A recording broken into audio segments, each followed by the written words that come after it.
Praneetha. Welcome to 3D news channel. ప్రస్తుతం గోదావరికని పారిశ్రామిక ప్రాంతానికి పురుడు పోసిన ప్రాచీన చరిత్ర గల జనగాం గ్రామంలో ఉన్నాం.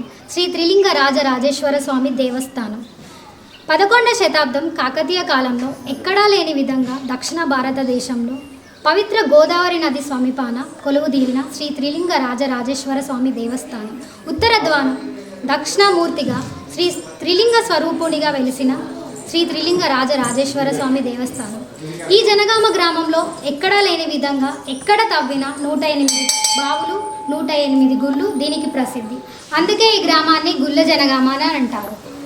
ప్రస్తుతం మనం గర్భగుడిలోకి వెళ్ళి పూర్వ వైభవ కట్టడాలను చూస్తున్నారు కదా. ఈ పూర్వ వైభవాన్ని కాకతీయుల కట్టడాలను చెక్కు చెదరకుండా ఇంకా అలాగే ఉన్నాయి. వీటిని మూల స్తంభాలుగా పిలుస్తారు. వీటి కట్టడాలను చూస్తే చెక్కు చెదరకుండా ఎన్నో దశాబ్దాలుగా అలాగే ఉన్నాయి. వీటిని చూస్తుంటే చాలా ఆనందంగా అనిపిస్తుంది. ప్రస్తుతం మనం ఈ గర్భగుడిలో ఉన్నాం.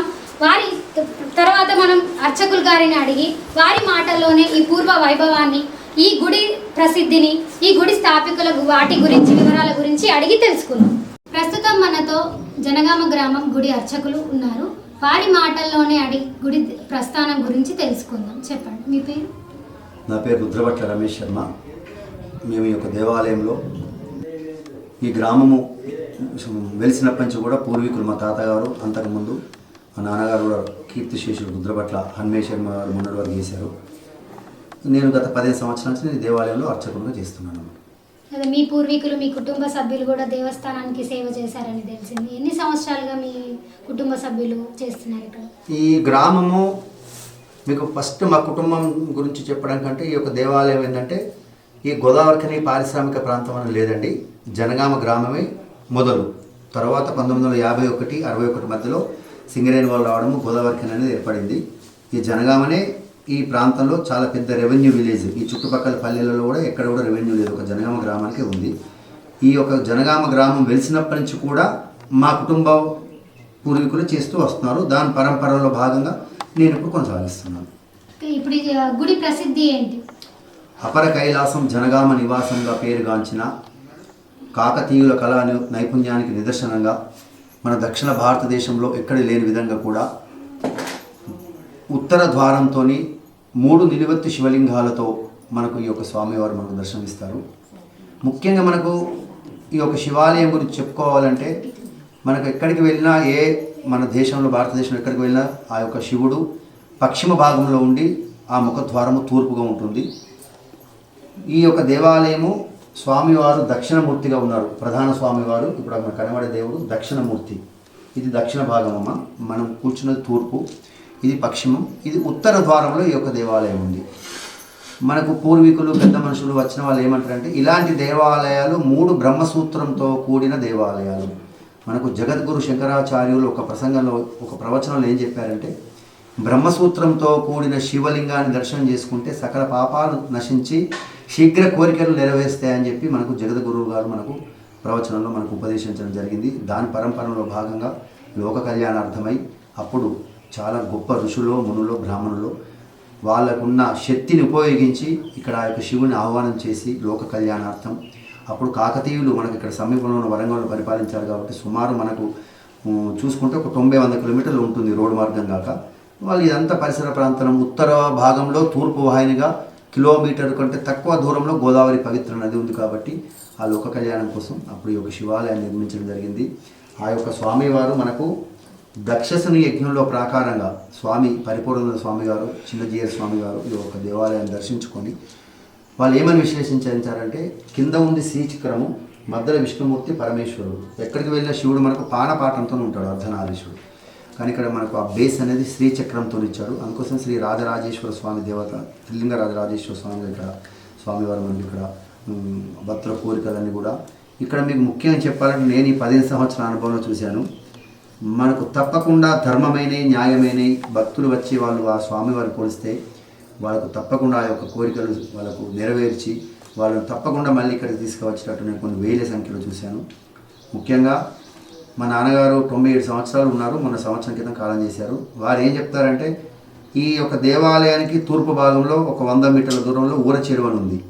ఆ చెరువుకు ఆధారపడి సుమారు ఒక 400 ఎకరాల భూమి పంట పొలం చేసే రైతులు అప్పుడు వర్షాభావ పరిస్థితుల నుండి మనకు కొంచెం కరువు ఏర్పడుతున్నదంటే ఇక్కడికి వచ్చి స్వామివారికి మహన్యాసపూర్వక ఏకాదశ రుద్రాభిషేకం చేస్తే అభిషేకం చేసిన 24 గంటలలో వర్షం పడి సమృద్ధిగా చెరువు నిండి 2 పంటలు పండి పాడి పంట అందరూ కూడా ఊర్లో మనకు ఏమైనా కాల వైపరీత్యాలు అలాంటి రోగాలు కానీ అంటువ్యాధులు వచ్చినా అక్కడ ఉన్న గ్రామదేవత ఈ యొక్క పోచక్క తల్లి మనకు కట్ట మీద ఉంటుంది. అక్కడ దేవతకు శివునికి వీళ్ళు వచ్చి కోరికలు నెరవేర్చుకుంటే ఆ ఉపద్రవాలని కూడా నివృత్తి జరిగి ప్రజలు జనగామ గ్రామం ఎప్పుడు కూడా మీరు గుర్తుంచుకోండి. ఇది పదే ఎందుకు చెప్తున్నామంటే ఈ గ్రామం పేరే గుళ్ళ జనగామ. 108 దేవాలయాలు, 108 కుంటలు, 108 బావులు, దీనికి ఒక ప్రత్యేకత ఉంది. మీరు ఇప్పుడు ఈ సింగరేణి ప్రభావం వల్ల అన్ని పోయి ఇప్పుడు మాది కొంచెం తగ్గింది, కానీ మొత్తం 108 కుంటలు, 108 బావులు, 108 గుళ్ళు, ఎక్కడికి వెళ్ళినా నీళ్ళకు కానీ పంటకు కానీ పాడికి కానీ ఆహారానికి కానీ దేనికి కానీ ఇక్కడ ఈ గ్రామ చరిత్రలో ఇక్కడ కష్టపడ్డ వాళ్ళు లేరు.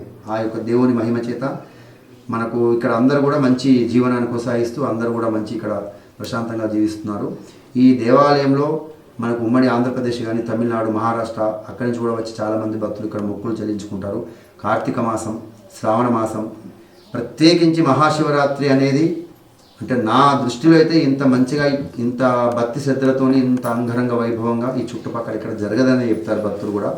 పల్లెటూరులో పండుగలు ఎట్లా జరుగుతాయో ఆ రకంగా ఇక్కడ మా ఊళ్ళో ఉన్న పెద్ద మనుషులు, కమిటీ వాళ్ళు, కార్పొరేటర్ గారు, ఎమ్మెల్యే గారు, సింగరేణి యాజమాన్యం, మున్సిపాలిటీ వాళ్ళు, మేయర్ గారు, వాళ్ళందరూ కూడా వచ్చి ఇక్కడ వాళ్ళందరూ మంచి సమయం పెట్టి భక్తి శ్రద్ధలతోని ప్రతి శివరాత్రిని ఏ కార్యక్రమం వచ్చి వాళ్ళు మంచిగా ఈ కార్యక్రమం చేస్తున్నారు. వచ్చిన భక్తులు కూడా నిండు మనసుతో వచ్చి ఆ యొక్క స్వామివారి సేవలు తరించి వాళ్ళు కూడా మంచిగా సంతోషంగా ఆనందంగా తిరిగి వాళ్ళకి ఇక్కడికి వస్తే ఒక మంచి ప్రశాంతమైన వాతావరణం.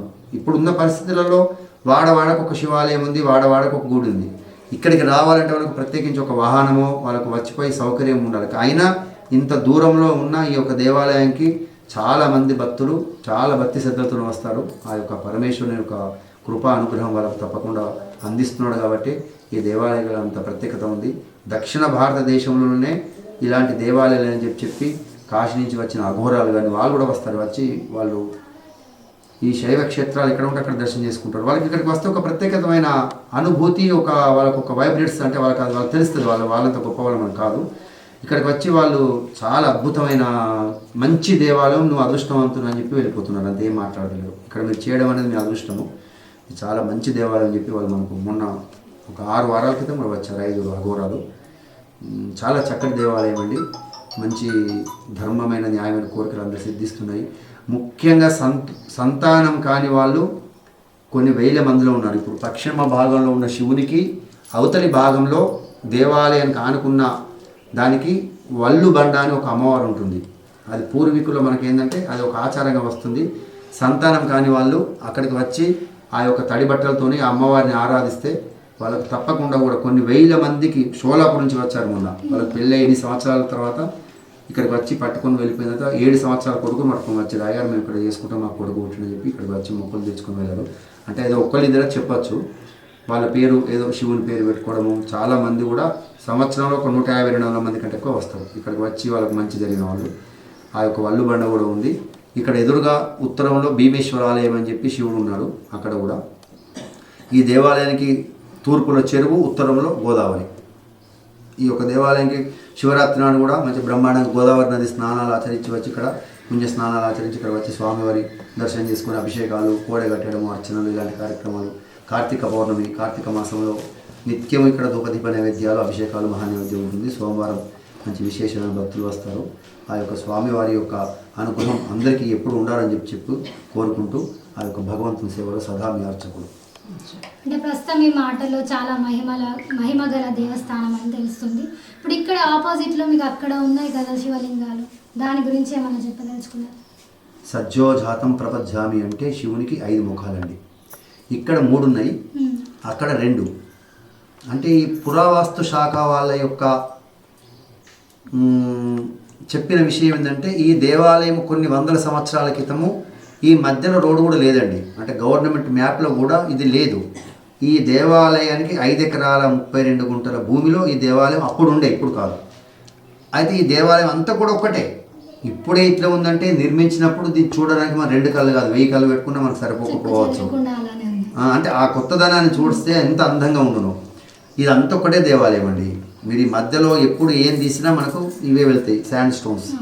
కాలక్రమేణా ఒక 300-400 సంవత్సరాల క్రితం దండయాత్ర జరిగినప్పుడు అవి శిథిలమైపోయి ఇవి 2 పార్టీషన్ అయిపోయి ఈ మధ్యలో తవ్వబడింది. తవ్వ కూడా పడి ఒక 70-100 సంవత్సరాల క్రితం పడింది తవ్వ.